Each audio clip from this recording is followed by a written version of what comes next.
स्वागत देश विदेश ਵਿੱਚ ਬੈਠੇ तमाम ਦਰਸ਼ਕਾਂ ਦਾ ਬਹੁਤ-ਬਹੁਤ ਸਵਾਗਤ ਕਰਦੇ ਹਾਂ ਤੁਹਾਡੇ ਪਸੰਦੀਦਾ ਪ੍ਰੋਗਰਾਮ ਗੱਲਾਂ ਤੇ ਗੀਤ ਵਿੱਚ। ਤੁਹਾਡੇ ਇੰਤਜ਼ਾਰ ਦੀ ਜਿਹੜੀ ਘੜੀਆਂ ਨੇ ਇੱਥੇ ਖਤਮ ਹੁੰਦੀਆਂ ਨੇ ਤੇ ਲੈ ਕੇ ਹਾਜ਼ਰ ਹਾਂ ਇਹ ਪ੍ਰੋਗਰਾਮ। ਮੈਂ ਹਾਂ ਨਵਦੀਪ ਕੌਰ। मैं हाँ संजीव। क्रांति ਅਸੀਂ ਅਕਸਰ ਵਿਚਾਰ ਕਰਦੇ ਰਹਿੰਦੇ ਹਾਂ ਕਿ क्रांतिकारी सोच, क्रांतिकारी कदम, क्रांतिकारी फैसला और अक्सर ये सवाल ਹੁੰਦਾ है कि क्रांति ਹੁੰਦੀ ਕੀ ਹੈ, क्रांति ਕਹਿੰਦੇ ਕਿਹਨੂੰ ਹੈ। ਸਿਆਣੇ ਸਮਝਾਉਂਦੇ ਨੇ ਕਿ क्रांति ਦਾ ਮਤਲਬ ਹੈ ਸਮਾਜ ਨੂੰ ਜੋੜਨਾ, ਲੋਕਾਂ ਨੂੰ ਜੋੜਨਾ। ਜਦ ਸਾਰੇ ਲੋਕ ਇੱਕੋ ਦਿਸ਼ਾ ਵੱਲ ਵਧਦੇ ਨੇ, ਇੱਕੋ ਸੋਚ ਨਾਲ ਵਧਦੇ ਨੇ, ਸਾਰਾ ਦੇਸ਼ ਇਕਜੁੱਟ ਹੋ ਕੇ ਦੇਸ਼ ਦੀ ਖੁਸ਼ਹਾਲੀ ਨੂੰ ਲੈ ਕੇ ਤੁਰਦਾ ਹੈ, उसका मतलब है क्रांति। और नवदीप उदों लगता है कि सारा देश एक परिवार बन गया है और ਅਸੀਂ ਸਾਰੇ ਮਿਲ ਕੇ ਇੱਕੋ ਹੀ ਜੀਵਨ ਜੀ ਰਹੇ ਹਾਂ। ਜੀ ਬਿਲਕੁਲ, ਜਿਹੜੀ ਤੁਸੀਂ ਪਿਕਚਰ ਸਾਡੇ ਸਾਹਮਣੇ ਇੱਕ ਤਰ੍ਹਾਂ ਦੇ ਨਾਲ ਡਿਸਕ੍ਰਾਈਬ ਕੀਤੀ ਹੈ ਕ੍ਰਾਂਤੀ ਦੀ, ਉਸ ਦੇ ਨਾਲ ਹਰੇਕ ਦੇ ਮਨ ਦੇ ਵਿੱਚ ਆ ਰਿਹਾ ਹੋਵੇਗਾ ਕਿ ਕ੍ਰਾਂਤੀ ਇੱਕ ਤਰ੍ਹਾਂ ਦੀ ਲਹਿਰ ਹੈ। ਸਾਰੇ ਹੀ ਲੋਕ ਜਦੋਂ ਇੱਕ ਦੂਸਰੇ ਦੇ ਨਾਲ ਸਹਿਮਤ ਹੁੰਦੇ ਨੇ, ਕਿਸੇ ਚੀਜ਼ ਨੂੰ ਯੂਜ਼ ਕਰਦੇ ਹਨ, ਚਾਹੇ ਉਹ ਟੈਕਨੋਲੋਜੀ ਹੋਵੇ ਜਾਂ ਫਿਰ ਕੋਈ ਵੀ ਚੀਜ਼ ਹੋਵੇ, ਇੱਕ ਲਹਿਰ ਦੀ ਤਰ੍ਹਾਂ ਸਾਡੇ ਜਿਹੜੇ ਮਨ ਨੇ ਉਹ ਇਕੱਠੇ ਚੱਲਦੇ ਨੇ, ਪਰਿਵਾਰ ਦੀ ਤਰ੍ਹਾਂ ਅਸੀਂ ਜੁੜਦੇ ਹਾਂ, ਉਹਨੂੰ ਹੀ ਕਹਿੰਦੇ ਨੇ ਜੀ ਕ੍ਰਾਂਤੀ। ਬਿਲਕੁਲ, ਔਰ ਇਹ ਕ੍ਰਾਂਤੀ ਦਾ ਦੌਰ ਹੈ ਜਿਸ ਨੂੰ ਅਸੀਂ ਜਾਣਦੇ ਹਾਂ ਡਿਜੀਟਲ ਇੰਡੀਆ ਦੇ ਨਾਮ ਤੇ। और साडा आज दा विषय भी यही है गल्लां ते गीत दा। साडा आज दा विषय है डिजिटल इंडिया। साडे नाल फोन राਹੀਂ राबता कायम कर सकते हो। साडे नंबर ने 0181 281 4261 0181 281 4264। ਜਦੋਂ ਵੀ ਫੋਨ ਦੇ ਰਾਹੀਂ ਸਾਡੇ ਨਾਲ ਜਿਹੜਾ ਰਾਬਤਾ ਹੈ ਉਹ ਕਾਇਮ ਕਰੋ ਤਾਂ ਆਪਣੇ ਟੀਵੀ ਸੈੱਟ ਦੀ ਜਿਹੜੀ ਆਵਾਜ਼ ਹੈ ਬਿਲਕੁਲ ਬੰਦ ਕਰਕੇ ਸਾਡੇ ਨਾਲ ਗੱਲ ਕਰੋ। ਤੇ ਸਾਡੇ ਮਾਹਿਰ ਮਹਿਮਾਨ ਨੇ ਕਰਨਲ ਦਰਸ਼ਨ ਢਿੱਲੋਂ ਜੀ ਜੋ ਕਿ ਰਿਟਾਇਰਡ ਆਰਮੀ ਆਫੀਸਰ ਨੇ, ਐਜ਼ ਮਕੈਨੀਕਲ ਇੰਜੀਨੀਅਰ ਰਿਟਾਇਰ ਹੋਏ ਨੇ ਇੰਡੀਅਨ ਆਰਮੀ ਵਿੱਚੋਂ ਜੀ। ਤੇ ਇਸ ਤੋਂ ਇਲਾਵਾ ਤੁਹਾਨੂੰ ਇਹ ਵੀ ਦੱਸਣਾ ਜ਼ਰੂਰ ਬਣਦਾ ਹੈ ਕਿ ਬਹੁਤ ਹੀ ਅੱਛੇ ਸੋਸ਼ਲ ਐਕਟਿਵਿਸਟ ਨੇ ਇਸ ਟਾਈਮ ਤੇ ਮਾਈਂਡਸੈਟ ਨਾਮ ਦੀ ਇੱਕ ਐਨਜੀਓ ਹੈ, ਨਾਨ ਗਵਰਨਮੈਂਟ ਆਰਗੇਨਾਈਜੇਸ਼ਨ ਹੈ, ਜਿਹਨੂੰ ਇਹ ਚਲਾ ਰਹੇ ਨੇ ਇਸ ਟਾਈਮ ਤੇ। ਬਹੁਤ ਬਹੁਤ ਸਵਾਗਤ ਕਰਦੇ ਹਾਂ ਔਰ ਅਸੀਂ ਸਾਰੀ ਵਧਾਈ ਦੇ ਪਾਤਰ ਹਾਂ ਕਿ ਅਸੀਂ ਇਸ ਦੌਰ ਵਿੱਚੋਂ ਲੰਘ ਰਹੇ ਹਾਂ ਕਿ ਕ੍ਰਾਂਤੀ ਦਾ ਦੌਰ ਜੋ ਇਸ ਵਕਤ ਗਵਰਨਮੈਂਟ ਆਫ ਇੰਡੀਆ ਵੱਲੋਂ ਪੂਰੇ ਭਾਰਤ ਵਿੱਚ ਇੱਕ ਕੈਂਪੇਨ ਦੇ ਰੂਪ ਦੇ ਵਿੱਚ ਚਲਾਇਆ ਜਾ ਰਿਹਾ ਹੈ ਜੀ। ਤੇ ਸਭ ਤੋਂ ਪਹਿਲਾਂ ਤਾਂ ਅਸੀਂ ਇਹ ਜਾਣਨਾ ਚਾਹੁੰਦੇ ਹਾਂ ਕਿ ਡਿਜੀਟਲ ਹੋਣ ਤੋਂ ਕੀ ਭਾਵ ਹੈ, ਕਿਉਂਕਿ ਸਾਡਾ ਜਿਹੜਾ ਵਿਸ਼ਾ ਹੈ ਉਹ ਡਿਜੀਟਲ ਇੰਡੀਆ ਹੈ। ਸਭ ਤੋਂ ਪਹਿਲਾਂ ਜੀ ਦੂਰਦਰਸ਼ਨ ਦੇ ਸਾਰੇ ਦਰਸ਼ਕਾਂ ਨੂੰ ਮੇਰੀ ਪਿਆਰ ਭਰੀ ਸਤਿ ਸ੍ਰੀ ਅਕਾਲ। ਅੱਜ ਆਪਾਂ ਇੱਕ ਡਿਜੀਟਲ ਦੌਰ ਤੋਂ ਲੰਘ ਰਹੇ ਹਾਂ। ਆਪਾਂ ਆਮ ਗੱਲਾਂ ਕਰਦੇ ਹਾਂ ਡਿਜੀਟਲ ਇਲੈਕਟ੍ਰੋਨਿਕਸ ਵਗੈਰਾ ਦੀਆਂ ਜੀ। ਜਦੋਂ ਆਪਾਂ ਆਮ ਪਰਿਭਾਸ਼ਾ 'ਚ ਆਮ ਬੰਦੇ ਨੂੰ ਇਹ ਗੱਲ ਸਮਝਾਈਏ ਵੀ ਕੀ ਹੈ ਡਿਜੀਟਲ ਹੋਣ ਦਾ, ਆਪਾਂ ਇੱਕ ਪੇਪਰ ਫਾਰਮ ਤੋਂ ਜਿਸ ਤਰ੍ਹਾਂ ਆਪਾਂ ਅੱਗੇ ਪੜ੍ਹਦੇ ਸੀ, ਕੰਮ ਕਰਦੇ ਸੀ, ਦਫ਼ਤਰਾਂ 'ਚ ਕਰਦੇ ਸੀ, ਫਾਈਲਾਂ ਦਾ ਕੰਮ ਹੈ, ਉਹਨਾਂ ਤੋਂ ਛੱਡ ਕੇ ਇੱਕ ਦੂਜੇ ਪਾਸੇ ਜਾਣਾ, ਪੇਪਰਲੈਸ ਕੰਮ ਹੋਣਾ, ਮੋਬਾਈਲਾਂ ਦੇ ਬੇਸ 'ਤੇ ਕੰਮ ਹੋਣਾ, ਕੰਪਿਊਟਰਾਂ ਦੇ ਬੇਸ 'ਤੇ ਕੰਮ ਹੋਣਾ, ਤੇ ਤੁਹਾਡੀ ਜਿਹੜੀ ਆਇਡੈਂਟੀਟੀ ਹੈ ਜੀ ਉਹ ਵੀ ਇੱਕ ਡਿਜੀਟਲ ਹੋਵੇਗੀ। ਤੁਹਾਡੀ ਅੰਗੂਠਾ ਲਾਉਣ ਨਾਲ ਜਾਂ ਫਿੰਗਰ ਲਾਉਣ ਨਾਲ ਤੁਹਾਡੀ ਸਾਰੀ ਪਹਿਚਾਣ ਆ ਜਾਣੀ, ਇਹ ਡਿਜੀਟਲਾਈਜੇਸ਼ਨ ਹੈ ਜੀ। ਇਹ ਅਸਲ ਮੀਨਿੰਗ ਵਿੱਚ ਡਿਜੀਟਲਾਈਜੇਸ਼ਨ ਹੈ। ਜਾਂ ਆਪਾਂ ਜੋ ਆਪਣੀ ਕਮਿਊਨੀਕੇਸ਼ਨ ਹੈ, ਈਮੇਲ ਹੋ ਗਈ, ਆਫਿਸ ਦੇ ਕੰਮ ਹੋ ਗਏ, ਫੈਕਸ ਹੋ ਗਈ, ਆਪਾਂ ਉਹਨਾਂ ਚੀਜ਼ਾਂ ਨੂੰ ਜਦੋਂ ਆਪਾਂ ਡਿਜੀਟਲ ਫਾਰਮ ਵਿੱਚ ਲਿਆਏ ਤੇ ਪੇਪਰ ਦੀਆਂ ਵੱਡੀਆਂ ਫਾਈਲਾਂ ਨੂੰ ਡਿਸਕਾਰਡ ਕਰਕੇ ਆਪਾਂ ਉਹਨਾਂ ਨੂੰ ਛੋਟੀਆਂ ਫਲਾਪੀਆਂ, ਛੋਟੀਆਂ ਡਰਾਈਵਾਂ 'ਚ ਲੈ ਆਏ, ਸਾਰੇ ਦਾ ਸਾਰਾ ਡਾਟਾ। ਔਰ ਸਭ ਤੋਂ ਵੱਡੀ ਗੱਲ ਹੈ ਕਿ ਡਾਟਾ ਸੌਰਟ ਆਊਟ ਕਰਨਾ ਬੜਾ ਈਜ਼ੀ ਹੋ ਗਿਆ। ਜਿੱਥੇ 1000 ਫਾਈਲਾਂ 'ਚ ਕੋਈ ਚੀਜ਼ ਲੱਭਣੀ ਹੁੰਦੀ ਸੀ, ਉੱਥੇ ਉਹ ਇੱਕ ਸਕਿੰਟਾਂ ਦੀ ਗੱਲ ਹੈ ਕਿ ਤੁਸੀਂ 2 ਵਰਡ ਲਿਖੋ ਔਰ ਉਹ ਤੁਹਾਨੂੰ ਚੀਜ਼ ਲੱਭ ਸਕਦੀ ਹੈ। ਇਸੇ ਡਿਜੀਟਲਾਈਜੇਸ਼ਨ ਕਰਨਾ। ਸੋ ਢਿੱਲੋਂ ਸਾਹਿਬ, ਇਹ ਜਿਹੜਾ ਕਨਸੈਪਟ ਹੈ, ਇਹ ਆਈਡੀਆ ਹੈ, ਨਵਾਂ ਤਾਂ ਨਹੀਂ ਹੋਏਗਾ ਕਿਉਂਕਿ ਕਾਫੀ ਦੇਰ ਤੋਂ ਵਿਚਾਰਧਾਰਾ ਚੱਲ ਰਹੀ ਹੈ ਕਿ ਡਿਜੀਟਲ ਇੰਡੀਆ ਹੋਣਾ ਚਾਹੀਦਾ ਹੈ। ਇਹਦੀ ਹਿਸਟਰੀ ਕੀ ਹੈ, ਇਤਿਹਾਸ ਕੀ ਹੈ ਸਾਡੇ ਭਾਰਤ ਦੇ ਵਿੱਚ? ਬਿਲਕੁਲ ਤੁਹਾਡੀ ਗੱਲ ਸਹੀ ਹੈ ਸੰਜੀਵ ਜੀ। ਇਹ ਡਿਜੀਟਲ ਕੋਈ ਆਈਡੀਆ ਨਵਾਂ ਨਹੀਂ ਹੈ। ਪੂਰੇ ਗਲੋਬ ਤੇ ਹਰ ਕੰਟਰੀ ਵਿੱਚ ਡਿਜੀਟਲਾਈਜੇਸ਼ਨ ਹੋ ਰਹੀ ਹੈ ਕਿ ਅੱਗੇ ਜਾਂ ਪਿੱਛੇ ਜੀ। ਭਾਰਤ ਵਿੱਚ ਵੀ ਇਹ 2006 ਵਿੱਚ ਸ਼ੁਰੂ ਹੋਈ ਜੀ। ਉਸ ਤੋਂ ਪਹਿਲਾਂ ਵੀ ਥੋੜੀ ਰੇਲਵੇ ਵਿੱਚ ਸ਼ੁਰੂ ਹੋਈ, ਕੁਝ ਮਹਿਕਮਿਆਂ ਵਿੱਚ ਹੋਈ, ਪਰ 2006 ਵਿੱਚ ਭਾਰਤ ਸਰਕਾਰ ਨੇ ਇੱਕ ਈ ਕ੍ਰਾਂਤੀ ਕਰਕੇ ਪ੍ਰੋਜੈਕਟ ਲੈ ਕੇ ਆਇਆ। ਈ ਕ੍ਰਾਂਤੀ ਦਾ ਮਤਲਬ ਸੀ ਵੀ ਸਾਰੇ ਡਿਪਾਰਟਮੈਂਟਾਂ ਵਿੱਚ ਇੱਕ ਕ੍ਰਾਂਤੀ ਲਿਆਉਣੀ ਹੈ, ਇੱਕ ਤਬਦੀਲੀ ਲਿਆਉਣੀ ਹੈ ਤੇ ਫਿਰ ਹੀ ਅਸਲ ਮੁੱਦੇ ਤੇ ਆਪਾਂ ਜਾ ਸਕਦੇ ਹਾਂ ਜੀ। ਈ ਕ੍ਰਾਂਤੀ ਵਿੱਚ ਤਕਰੀਬਨ 31 ਡਿਪਾਰਟਮੈਂਟ ਜੋ ਹੈ ਆਇਡੈਂਟੀਫਾਈ ਕੀਤੇ ਗਏ, ਜਿਸ ਤਰ੍ਹਾਂ ਰੇਲਵੇ ਸੀ, ਫਾਈਨੈਂਸ ਹੈ, ਹੋਰ ਡਿਪਾਰਟਮੈਂਟ ਨੇ, ਪਾਸਪੋਰਟ ਸੇਵਾ ਹੈ, ਇਹ ਚੀਜ਼ਾਂ ਆਇਡੈਂਟੀਫਾਈ ਕੀਤੀਆਂ ਗਈਆਂ ਜਿੱਥੇ ਇਹ ਡਿਜੀਟਲਾਈਜੇਸ਼ਨ ਕਰ ਰਹੀ ਸੀ ਜੀ। ਤੇ ਅੱਜ 26 ਮਹਿਕਮੇ ਇਹਨਾਂ ਚੋਂ ਪੂਰੀ ਤਰ੍ਹਾਂ ਜਾਂ ਪਾਰਸ਼ਲੀ ਡਿਜੀਟਲ ਕ੍ਰਾਂਤੀ ਵੱਲ ਵੱਧ ਚੁੱਕੇ ਨੇ। ਤੇ ਹੁਣ ਆਉਣ ਵਾਲੀ ਸਰਕਾਰ ਨੇ, ਜੋ ਪ੍ਰਧਾਨ ਮੰਤਰੀ ਜੀ ਹੁਣ ਨੇ ਬੜਾ ਜ਼ੋਰ ਦਿੱਤਾ ਇਹਨਾਂ ਨੇ, ਤੇ ਹੁਣ ਉਹ ਮਹਿਕਮੇ 44 ਹੋ ਗਏ ਨੇ ਤੇ 44 ਮਹਿਕਮੇ ਦੇ ਸਰਵਿਸਿਜ਼ ਜੋ ਬੇਸਿਕ ਸਰਵਿਸਿਜ਼ ਨੇ ਉਹ ਇਸ ਦੇ ਅੰਦਰ ਲਿਆਂਦੀਆਂ ਜਾ ਰਹੀਆਂ ਨੇ ਜੀ। ਗਵਰਨਮੈਂਟ ਦੇ ਲੈਵਲ ਤੇ ਕਾਫੀ ਜ਼ਿਆਦਾ ਕੰਮ ਨੇ ਜਿਹੜੇ ਡਿਜੀਟਲ ਇੰਡੀਆ ਦੇ ਪੱਖ ਦੇ ਵਿੱਚ ਹੋ ਰਹੇ ਨੇ। ਆਮ ਲੋਕਾਂ ਦੇ ਇੱਕ ਜਿੱਦਾਂ ਕਾਮਨ ਮੈਨ ਹੈ ਕੋਈ ਵੀ, ਉਹਦੇ ਲਈ ਕੀ ਫਾਇਦੇ ਹੋ ਸਕਦੇ ਨੇ ਡਿਜੀਟਲ ਇੰਡੀਆ ਦੇ? ਮਤਲਬ ਇਸ ਦੇ ਵਿੱਚ ਕਿਹੜੀਆਂ ਸਰਵਿਸਿਜ਼ ਨੇ ਜਿਨ੍ਹਾਂ ਨੂੰ ਡਿਜੀਟਲਾਈਜ਼ ਕਰਨਾ ਸੋਚਿਆ ਗਿਆ ਹੈ? ਬਿਲਕੁਲ ਜੀ, ਤੁਹਾਡੀ ਗੱਲ ਨਾਲ ਮੈਂ ਸਹਿਮਤ ਹਾਂ। ਸਭ ਤੋਂ ਵੱਧ ਫਾਇਦਾ ਜੇ ਹੈ ਇਸ ਚੀਜ਼ ਦਾ ਇੱਕ ਕਾਮਨ ਮੈਨ ਨੂੰ ਹੈ ਜੀ। ਇਹ ਸਾਨੂੰ ਗੱਲ ਮੰਨ ਲੈਣੀ ਚਾਹੀਦੀ ਹੈ। ਇਹ ਛੋਟਾ ਮੋਟਾ ਜੋ ਇਨੀਸ਼ੀਅਲੀ ਸਾਨੂੰ ਇਹਦੇ ਬਾਰੇ ਹੈਸੀਟੇਸ਼ਨ ਹੁੰਦੀ ਹੈ, ਇੱਕ ਘਬਰਾਹਟ ਹੁੰਦੀ ਹੈ ਵੀ ਸ਼ਾਇਦ ਇਹ ਕੀ ਚੀਜ਼ ਹੈ, ਉਹ ਤੋਂ ਬਾਹਰ ਨਿਕਲਣਾ ਚਾਹੀਦਾ। ਸਭ ਤੋਂ ਵੱਧ ਫਾਇਦਾ ਇਸ ਦਾ ਕਾਮਨ ਮੈਨ ਨੂੰ ਹੈ, ਕਿਉਂਕਿ ਉਸ ਦੀਆਂ ਸਰਵਿਸਿਜ਼ ਜਿੱਥੇ ਉਹ ਘੰਟਾ ਲਾਈਨਾਂ ਵਿੱਚ ਲੱਗਿਆ ਖੜਾ ਰਹਿੰਦਾ ਸੀ, ਉਹ ਅੱਜ ਇੱਕ ਸੁਵਿਧਾ ਸੈਂਟਰ 'ਚ ਜਾ ਕੇ ਮਿੰਟੋ ਮਿੰਟੀ ਹੋ ਸਕਦੀਆਂ ਨੇ। ਜੀ। ਜੋ ਉਸ ਦੀਆਂ ਪ੍ਰੋਬਲਮ ਸੀ, ਜੋ ਸੁਣਵਾਈ ਨਹੀਂ ਸੀ, ਉਸ ਦੀਆਂ ਕੰਪਲੇਂਟਸ ਵੀ ਅੱਜ ਆਨਲਾਈਨ ਆਪਦੀਆਂ ਕੰਪਲੇਂਟ ਫਾਈਲ ਕਰ ਸਕਦਾ ਹੈ, ਆਨਲਾਈਨ ਆਰਟੀਆਈ ਫਾਈਲ ਕਰ ਸਕਦਾ ਹੈ ਤੇ ਆਨਲਾਈਨ ਉਹਨੂੰ ਬੜੀ ਛੇਤੀ ਉਹਦੀ ਚੀਜ਼ਾਂ ਤੇ ਐਕਸ਼ਨ ਜੋ ਕੀਤਾ ਹੈ ਉਸ ਦੀ ਇਨਫੋਰਮੇਸ਼ਨ ਵੀ ਮਿਲ ਜਾਂਦੀ ਹੈ। ਜੀ। ਦੂਸਰੀ ਹੋਰ ਗੱਲ ਹੈ ਵੀ ਜੋ ਆਮ ਬੰਦੇ ਨੂੰ ਅੱਗੇ ਚਿੰਤਾ ਰਹਿੰਦੀ ਸੀ ਵੀ ਅੱਜ ਬੈਂਕ ਬੰਦ ਹੋ ਗਿਆ ਜਾਂ ਬੈਂਕ ਦੀ ਸਟ੍ਰਾਈਕ ਹੋ ਗਈ, ਮੈਨੂੰ ਇਸ ਵਾਸਤੇ ਪੈਸੇ ਚਾਹੀਦੇ ਜੀ। ਨੇ ਜਾਂ ਮੈਂ ਕੋਈ ਆਹ ਖਾਰਜ ਕਰਨਾ ਹੈ, ਇਸ ਦੇ ਲਈ ਮੈਨੂੰ ਪੈਸੇ ਦੀ ਲੋੜ ਪੈ ਗਈ, ਮੈਂ ਆਪਣੇ ਘਰੇ ਸਟਾਕ ਕਰਕੇ ਰੱਖਣਾ ਜੀ। ਉਸ ਨੂੰ ਅੱਜ ਜੇ ਦੇਖਿਆ ਜਾਵੇ ਕੋਈ ਲੋੜ ਨਹੀਂ ਹੈ। ਏਟੀਐਮ 24 ਘੰਟੇ ਖੁੱਲੇ ਨੇ ਜੀ। ਆਨਲਾਈਨ ਬੈਂਕਿੰਗ ਹੈਗੀ ਹੈ, ਆਨਲਾਈਨ ਫੰਡ ਟ੍ਰਾਂਸਫਰ ਕਰ ਸਕਦੇ ਹੋ, ਤੁਸੀਂ ਮੋਬਾਈਲ ਤੋਂ ਫੰਡ ਟ੍ਰਾਂਸਫਰ ਕਰ ਸਕਦੇ ਹੋ। ਅੱਜ ਜੇ ਬੈਂਕ ਬੰਦ ਵੀ ਹੈ ਤੇ ਤੁਹਾਡੀ ਕੋਈ ਵੀ ਚੀਜ਼ ਜਾਂ ਤੁਸੀਂ ਜੇਬ 'ਚ ਕੈਸ਼ ਨਹੀਂ ਹੈ, ਇੱਕ ਜਗ੍ਹਾ ਤੋਂ ਦੂਸਰੀ ਜਗ੍ਹਾ ਜਾ ਸਕਦੇ ਹੋ, ਟਿਕਟ ਖਰੀਦ ਸਕਦੇ ਹੋ, ਟੋਲ ਪੇ ਕਰ ਸਕਦੇ ਹੋ, ਸਾਰਾ ਕੁਝ ਤੁਸੀਂ ਇਹ ਡਿਜੀਟਲ ਕ੍ਰਾਂਤੀ ਨਾਲ ਕਰ ਸਕਦੇ ਹੋ। ਤੁਹਾਨੂੰ ਕੋਈ ਭਾਰੀ ਪਰਸ ਜਾਂ ਬਟੂਆ ਚੱਕ ਕੇ ਮਾਰਕੀਟ ਵਿੱਚ ਫਿਰਨ ਦੀ ਲੋੜ ਨਹੀਂ ਹੈ। ਜੀ। ਇੱਕ ਵਿਚਾਰਧਾਰਾ ਇਹ ਹੁੰਦੀ ਹੈ ਕਿ ਸਾਡੇ ਦੇਸ਼ ਵਿੱਚ ਪੜ੍ਹੇ ਲਿਖੇ ਲੋਕ ਇੰਨੀ ਗਿਣਤੀ ਵਿੱਚ ਨਹੀਂ ਹੈਗੇ ਜੋ ਡਿਜੀਟਲ ਇੰਡੀਆ ਨੂੰ ਈ ਕ੍ਰਾਂਤੀ ਨੂੰ ਸਮਝ ਸਕਣ, ਕਿਉਂਕਿ ਅੰਗਰੇਜ਼ੀ ਦੇ ਵਿੱਚ ਕੰਮ ਹੁੰਦਾ ਹੈ ਔਰ ਮੋਬਾਈਲ ਦੇ ਉੱਤੇ ਕੰਮ ਕਰਨਾ ਨਹੀਂ ਹੁੰਦਾ, ਇੰਟਰਨੈਟ ਤੇ ਕੰਮ ਕਰਨਾ ਨਹੀਂ ਹੁੰਦਾ, ਕੰਪਿਊਟਰ ਚਲਾਉਣਾ ਨਹੀਂ ਆਉਂਦਾ। ਔਰ ਸਾਡੇ ਦੇਸ਼ ਦੇ ਵਿੱਚ ਜਿਹੜਾ ਐਜੂਕੇਸ਼ਨ ਲੈਵਲ ਹੈ ਉਸ ਦੇ ਮੁਤਾਬਿਕ ਦੇਖਿਆ ਜਾਵੇ ਤਾਂ ਬਹੁਤ ਕੁਝ ਕਰਨ ਦੀ ਲੋੜ ਹੈ ਈ ਕ੍ਰਾਂਤੀ ਨਾਲ ਜੋੜਨ ਵਾਸਤੇ ਲੋਕਾਂ ਨੂੰ। ਇਹ ਜੋ ਭਰਮ ਹੈ ਸਾਡੇ ਮਨਾਂ ਦੇ ਵਿੱਚ ਕਿ ਅਸੀਂ ਨਹੀਂ ਜੁੜ ਸਕਦੇ, ਨਹੀਂ, ਇਹ ਸਿਰਫ ਭਰਮ ਹੈ ਜੀ। ਇਸ ਦਾ ਮੈਂ ਇੱਕ ਵੈਸੇ ਇਸ ਤੋਂ ਪਹਿਲਾਂ ਮੈਂ ਤੁਹਾਨੂੰ ਦੱਸਦਾ ਵੀ ਜਿਹੜੀ ਡਿਜੀਟਲ ਕ੍ਰਾਂਤੀ ਹੈ ਜਾਂ ਇਹ ਸਾਰੀ ਹੈ ਮਿਸ਼ਨ ਮੋਡ ਪ੍ਰੋਜੈਕਟ ਜੋ ਬਣਾਏ ਨੇ, ਇਹ 3 ਪਾਰਟ ਨੇ ਜੀ। ਸਭ ਤੋਂ ਪਹਿਲਾਂ ਇਨਫਰਾਸਟ੍ਰਕਚਰ ਪਾਰਟ ਹੈ ਜੀ। ਜਿੱਥੇ ਸਰਕਾਰ ਨੇ ਇਨਫਰਾਸਟ੍ਰਕਚਰ ਕ੍ਰੀਏਟ ਕਰਨਾ ਹੈ। ਇਨਫਰਾਸਟ੍ਰਕਚਰ ਮੀਨਸ ਇੰਟਰਨੈਟ ਦੇਣਾ ਹੈ, ਬ੍ਰੌਡਬੈਂਡ ਦੇਣੇ ਨੇ, ਵਾਈਫਾਈ ਦੇਣੇ ਨੇ, ਉਹ ਸਾਰਾ ਬੈਂਕਿੰਗ ਦੇਣੀ ਹੈ, ਸਾਰੀਆਂ ਚੀਜ਼ਾਂ ਤੁਸੀਂ ਮੁਹੱਈਆ ਕਰਨੀਆਂ ਨੇ। ਪਹਿਲਾਂ ਇਨਫਰਾਸਟ੍ਰਕਚਰ ਉਹਦੇ ਵਾਸਤੇ ਕਨੈਕਟੀਵਿਟੀ ਦੇਣੀ ਹੈ। ਨੰਬਰ 2 ਹੈ ਜਿਹੜੀਆਂ ਸਰਕਾਰ ਦੀਆਂ ਸਰਵਿਸਿਜ਼ ਨੇ, ਫਿਰ ਉਹਦੇ ਤੇ ਲੋਡ ਕਰਨੀ ਹੈ ਗਵਰਨੈਂਸ ਪਾਰਟ ਹੈ, ਜਿਸ ਤਰ੍ਹਾਂ ਈ ਸੇਵਾ ਦਿੱਤੀ, ਪਾਸਪੋਰਟ ਸੇਵਾ ਦਿੱਤੀ, ਰੇਲਵੇ ਦੀ ਟਿਕਟਿੰਗ ਦਿੱਤੀ, ਇਹ ਚੀਜ਼ਾਂ ਨੇ। ਤੀਜਾ ਹੈ ਸਿਟੀਜ਼ਨ ਇੰਪਾਵਰਮੈਂਟ, ਜਿਸ ਤੇ ਮੈਂ ਆ ਰਿਹਾ ਵੀ ਸਿਟੀਜ਼ਨ ਨੇ ਆਪ ਉਸ ਤੇ ਇਨਰੋਲ ਕਰਨਾ ਹੈ ਤੇ ਉਹਦੇ 'ਚ ਵੱਡਾ ਰੋਲ ਹੈ ਵੀ ਅਸੀਂ ਸਿਟੀਜ਼ਨ ਨੂੰ ਇਹ ਸੇਵਾਵਾਂ ਉਹ ਭਾਸ਼ਾ 'ਚ ਦੇਣੀਆਂ ਜਿੱਥੇ ਉਹ ਸਮਝਦਾ ਹੈ। ਜੀ। ਹੁਣ ਡਿਜੀਟਲ ਪਲੇਟਫਾਰਮ ਤੇ ਇਹ ਚੀਜ਼ਾਂ ਅਵੇਲੇਬਲ ਨੇ। ਇਹ ਭਾਸ਼ਾ ਸੌਫਟਵੇਅਰ ਕਿਸੇ ਵੀ ਲੈਂਗੁਏਜ 'ਚ ਡਾਊਨਲੋਡ ਕਰ ਸਕਦੇ ਹਾਂ, ਆਪਾਂ ਉਸ ਨੂੰ ਕਿਸੇ ਵੀ ਕੰਪਿਊਟਰ ਤੇ ਮੋਬਾਈਲ ਤੇ ਯੂਜ਼ ਕਰ ਸਕਦੇ ਹਾਂ। ਜੇ ਆਪਾਂ ਦੇਖੀਏ ਵੀ ਸਿਰਫ ਇੰਗਲਿਸ਼ ਨਾ ਆਉਣ ਕਰਕੇ ਜਾਂ ਪੜ੍ਹੇ ਲਿਖੇ ਘੱਟ ਨੇ, ਇਹ ਸ਼ਾਇਦ ਗਰਾਊਂਡ ਰਿਐਲਿਟੀ ਇੰਨੀ ਨਹੀਂ ਹੈ। ਜੀ। ਅੱਜ ਤੁਸੀਂ ਦੇਖਦੇ ਹੋ ਹਰ ਬੰਦੇ ਦੇ ਕੋਲੇ ਮੋਬਾਈਲ ਹੈ। ਜੀ। ਥੋੜੇ ਟਾਈਮ ਪਹਿਲਾਂ ਇਹ 8-10 ਸਾਲ ਪਹਿਲਾਂ ਇੱਕ ਬਟਨ ਵਾਲਾ ਮੋਬਾਈਲ ਹੁੰਦਾ ਸੀ, ਅੱਜ ਸਾਰੇ ਲੋਕਾਂ ਕੋਲ ਸਮਾਰਟਫੋਨ ਨੇ, ਸਮਾਰਟਫੋਨ ਟੱਚ ਨਾਲ ਯੂਜ਼ ਕਰਦੇ ਜੀ। ਨੇ, ਐਂਡਰੋਇਡ ਬੇਸਡ ਨੇ, ਦੂਸਰੇ ਵੀ ਨੇ, ਐਪਲ ਫੋਨ ਵੀ ਨੇ, ਤੇ ਸਾਰੇ ਲੋਕ ਉਸ ਨੂੰ ਖੁੱਲ੍ਹ ਕੇ ਯੂਜ਼ ਕਰਦੇ ਨੇ। ਜੀ। ਅੱਜ ਪੰਜਾਬ ਵਿੱਚ ਜਿੱਥੇ ਆਪਾਂ ਕਹਿੰਦੇ ਆ ਵੀ ਸ਼ਾਇਦ ਜਾਂ ਹੋਰ ਪ੍ਰਦੇਸ਼ਾਂ ਵਿੱਚ ਵੀ ਜਿੱਥੇ ਪੜ੍ਹੇ ਲਿਖਿਆਂ ਦੀ ਗਿਣਤੀ ਘੱਟ ਹੈ, ਫੇਸਬੁੱਕ ਕਿਸ ਨੇ ਸਿਖਾਈ? ਕੋਈ ਗਵਰਨਮੈਂਟ ਨੇ। WhatsApp ਕਿਸ ਨੇ ਸਿਖਾਇਆ? ਕਿਸੇ ਗਵਰਨਮੈਂਟ ਨੇ। ਇਹ ਸਭ ਅੰਗਰੇਜ਼ੀ ਦੇ ਪਲੇਟਫਾਰਮਸ ਨੇ, ਪੰਜਾਬੀ ਦੇ ਸੌਫਟਵੇਅਰ ਅਵੇਲੇਬਲ ਨੇ। ਅੱਜ WhatsApp ਤੇ ਵੀ ਪੰਜਾਬੀ 'ਚ ਪੋਸਟਾਂ ਹੁੰਦੀਆਂ ਨੇ, ਫੇਸਬੁੱਕ ਤੇ ਵੀ ਹੁੰਦੀਆਂ ਨੇ, ਵੀਡੀਓ ਵੀ ਹੁੰਦੇ ਨੇ। ਇੱਥੋਂ ਤੱਕ ਕਿ ਸਾਰੀ ਮੀਡੀਆ ਕਵਰੇਜ ਅਜੇ ਖਬਰ ਅਖਬਾਰ ਜਾਂ ਟੀਵੀ ਤੇ ਨਹੀਂ ਆਈ ਹੁੰਦੀ ਤੇ WhatsApp ਤੇ ਸਾਰੇ ਸਮਝਦੇ। ਚਲੋ ਸਾਹਿਬ ਫੋਨ ਕੋਲ ਵੀ ਆ ਗਈ ਹੈ। ਹਾਂਜੀ ਜੀ। ਹੈਲੋ। ਹੈਲੋ। हेलो ਜੀ, ਜੀ, ਸਤਿ ਸ਼੍ਰੀ ਸਵਾਗਤ ਹੈ ਜੀ ਪ੍ਰੋਗਰਾਮ हेलो ਵਿੱਚ। हेलो हाँ जी, आवाज पहुंच गई थोड़ी। सत श्री अकाल, अपना सवाल रखो। मैं राजपुरा टाउन तो सर सुरिंदर सिंह संधू बोल रहा जी। जी। ਜੀ। सर सब तो पहले तो आप जी ਨੂੰ नमस्कार। मैं दूरदर्शन जरूर सुनता है प्रोग्राम ਜਦੋਂ ਮੈਂ ਘਰ ਹੁੰਦਾ। ਅੱਜ ਮਹਿਮਾਨਾਂ ਦਾ ਵੀ ਮੈਂ ਸਵਾਗਤ ਕਰਦਾ ਹਾਂ, ਧੰਨਵਾਦ ਕਰਨਾ।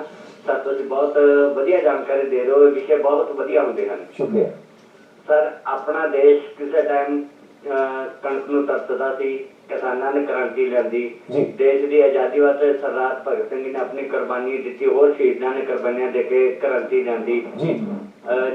ਜੋ ਵਾਈਟ ਫਲੈਗ ਹੈ ਉਹਦੀ ਕ੍ਰਾਂਤੀ ਆਈ। ਜੀ। ਏਦਾਂ ਹੌਲੀ ਹੌਲੀ ਸਰ ਹੁਣ ਵਿਗਿਆਨਕ ਯੁੱਗ ਹੈ, ਸਾਡੇ ਪ੍ਰਧਾਨ ਮੰਤਰੀ ਮੋਦੀ ਸਾਹਿਬ ਜੀ ਨੇ ਸਾਨੂੰ ਡਿਜੀਟਲ ਜਿਹੜਾ ਹੈ ਪੱਖ ਨੂੰ ਲੈ ਕੇ ਸਾਨੂੰ ਅੱਗੇ ਤੋਰਿਆ ਹੈ ਜੀ ਸਾਨੂੰ ਭਾਰਤ ਵਾਸੀਆਂ ਨੂੰ ਚਾਹੀਦਾ ਹੈ ਕਿ ਅਸੀਂ ਆਪਣੀ ਇਹ ਬਰੀਕੀ ਨੂੰ ਅਪਣਾਈਏ। ਸਰ ਮੈਂ ਇੱਕ ਛੋਟੀ ਜਿਹੀ ਉਦਾਹਰਨ ਦੇਣਾ ਚਾਹੁੰਦਾ। ਮੈਨੂੰ ਇੱਕ ਕਾਗਜ਼ ਚਾਹੀਦਾ ਸੀ ਕੋਈ ਅੱਜ ਤੋਂ ਹਫ਼ਤਾ ਪਹਿਲੇ, ਤਾਂ ਮੇਰੇ ਦੋਸਤ ਕੋਲ ਕਾਗਜ਼ ਸੀਗਾ ਜੀ। ਮੈਂ ਉਹ ਦੋਸਤ ਨਾਲ ਸਲਾਹ ਕੀਤੀ ਰਾਤ ਨੂੰ ਫੋਨ ਤੇ ਉਹ ਕਹਿੰਦੇ ਮੇਰੇ ਕੋਲ ਇੱਕ ਕਾਪੀ ਹੈਗੀ, ਮੈਂ ਤੈਨੂੰ ਆਨਲਾਈਨ ਫੋਨ ਤੇ ਭੇਜ ਦੇਣਾ।